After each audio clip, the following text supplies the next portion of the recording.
Haleluja, dobrodošli sred tedna. In govorimo o našem najboljšem prijatelju na zemlji, o Svetem Duhu. On je oseba, on ni ena rjuha, ki lebdi po luftu. On je tretja Božja oseba. On ima emocije, on ima glas, on govori, on je Bog. V Janezu 14:26 prav.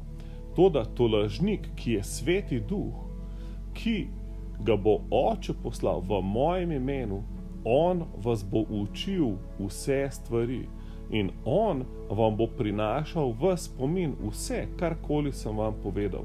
Se pravi, tukaj vidimo, da ena od nalog Svetega Duha je, da te vse uči.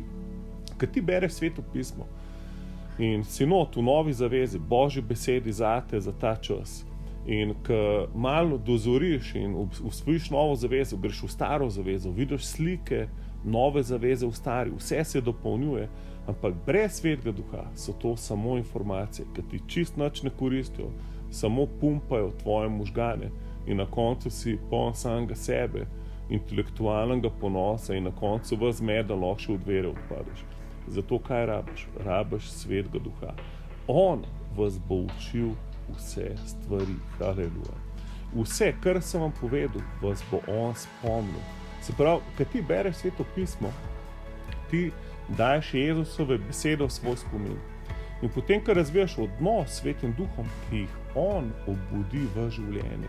In potem se znajdeš v eni situaciji in naenkrat ti Sveti Duh obudi določeno besedo, ki je bila prej samo logična informacija, ti jo naredi za duhovno realnost.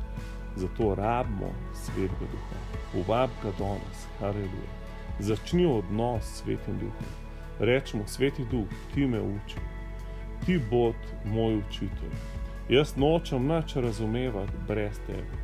Govor mi, uči me. Haleluja. Amen.